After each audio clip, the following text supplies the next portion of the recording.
রাত কাটে মোড়ে কান্দিয়া কি দোষে মগেল ভুলিয়া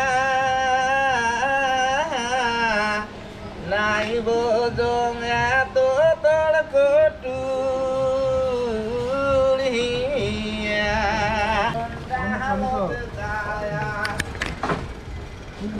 আসি যাত্রাপুর হাটে। আমরা এই যে সোহেল ভাই, লাবু মামা সহ কাঁচা বাজার করতেছে, আর হাতে এই যে মুরগি নেওয়া হয়েছে। আজকে আমরা থাকবো হয়তো আইরমারিতে, না ভাই? আইরমারি চর, নিজেরা রান্না নিজেরা খাওয়া প্রজেক্ট আছে লাবু মামার। এই প্রজেক্টে যাচ্ছি আমরা আইরমারিতে। তো কাঁচা বাজার শেষ হলে আমরা চড়ে যাচ্ছি, খুব ঝাঁপাবো মামা। আমাদের আইরমারির নৌকায় উঠে বললাম, মোটামুটি পানি পার করে আসা লাগলো। এটা হলো বিখ্যাত যাত্রাপুর ঘাট।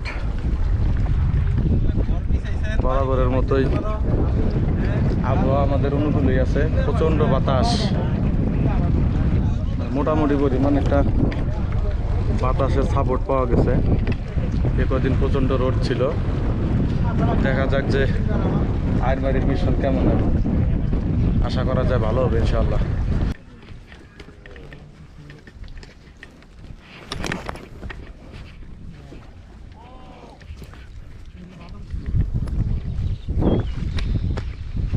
বাহ, চলে আসছি আইরমারিতে। একটা একদম ফাঁকা ধুধু জায়গায় একটা নতুন জনবসতি গড়ে উঠছে আইরমারির চর। আগে ওই দিকে ছিল মোটামুটি কালিয়ালগার সাথে জয়েন করা। অনেক দিন থেকে গড়ে ওঠা এই ঘনবসতি ভেঙে ভেঙে বিভিন্ন সাইডে চলে গেছে আর কি। 3000 চর সরকারি প্রাথমিক বিদ্যালয়। এটা হচ্ছে আপনার আইরমারির চর, ডাকঘর দই খাওয়ার চর, ইউনিয়ন পরিষদ সাহেবের আলগা, উপজেলা উলিপুর, জেলা কুড়িগ্রাম। যাত্রাপুর থেকে কিন্তু একদম কাছেই এই স্কুলটা, কিন্তু মানে নদী ভাঙনের ফলে ভাগ্যক্রমে আইসা পড়ছে উলিপুরে। কারণে অকারণে ব্রহ্মপুত্রের বহু শাখা প্রশাখায় ঘোরাঘুরি করছি। আজকে আসছে আইরমারির চরে। এই আইরমারির চরে নদী ভাঙন অলরেডি শুরু হয়েছে। আপনার এই চরটা হয়তো খুব বেশি দিন থাকবে না। এইদিকে যে শহীদুল ভাইয়ের বাসায় আসছে, আমাদের নৌকা করে নিয়ে আসছে শহীদুল ভাই, তার বাসা 4 মাস আগে করা। এবং ওনারা ওই দিকে একটা নতুন চর ভাসছে, দেখা যায় কিনা বুঝতেছে না। ওইদিকে চরে অলরেডি বাড়ি টান দেওয়া শুরু করছে। এই জায়গায় মোটামুটি বেশ কয়েক ঘর ছিল, কিছুদিন বোঝা যায় গাছপালা দেখে ছিল যে 2-3 বছর থেকে আছে।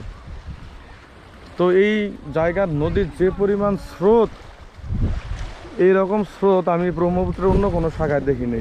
মানে হিউজ পরিমাণ নদীর যে স্রোত, এটা হচ্ছে ব্রহ্মপুত্রের যে সৌন্দর্যের পাশাপাশি একটা ব্রহ্মপুত্রের আক্রমণাত্মক দিক আছে, সেটা হয়তো এই চরে আসলে বোঝা যায় যে কি পরিমাণ ব্রহ্মপুত্রের ধার এই নদীতে বোঝা যাচ্ছে।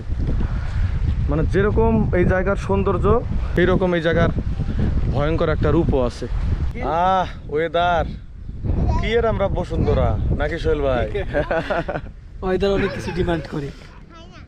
এনে এটা বাড়ি তুলবো মামা, ওই জন্য মামা ঘাপ শতক কিনে দেবো, আর আমি 1.5 শতক কিনে। আমার একটু বেশি জায়গা লাগে। হ্যাঁ, এনে টং দিয়ে বিকেলবেলা যদি এই পর 4-5 দিন যে গরমটা খাইলাম, হ্যাঁ, তারপর আইসা এই যে বাতাসটা, মানে ভিতরে হাড় কাঁপানো ঠান্ডা লাগাই দিতেছে, মজা লাগতেছে। মানে খুব এত পরিমাণ ভালো লাগতেছে এই জায়গায়। হিউজ পরিমাণ বাতাস। আমরা যেইগুলো জায়গায় ঘোরার জন্য আসি, হিউজ খরচ বলেন কষ্ট বলেন সব কিছু মিলা। আর এই যারা বসে থাকে সেই ফিল্ডে সারা জীবন নয়, কিন্তু ওরা বোঝে না যে সর্বোচ্চ মজায় ওরা আছে। আর আমার বইজা নিয়ে কষ্ট করে আসা লাগে। এটা হচ্ছে আইরমারি চরের একমাত্র দোকান। এই যে দোকান, এইদিকে কিন্তু পুরাটা ফাঁকা জায়গা। মানে দোকানের পিছন থেকেই আপনার একদম খোলামেলা জায়গা শুরু। এটা হলো শহীদুল ভাইয়ের বাড়ি। এই বাড়িতে আমরা থাকবো আপাতত। এই আইরমারি চরের একমাত্র দোকানে দেখি কি পাওয়া যায়।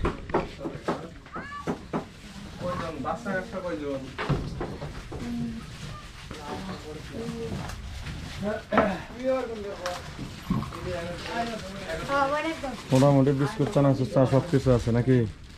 একটাই দোকান আছে এখন এই পুরো এরিয়ায়।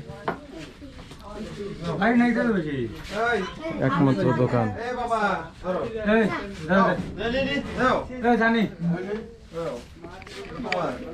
দোকানে আসছে চা খাইতে, মোটামুটি আদর আপ্যায়নও চলতেছে। এই হইল চরের লাইফ।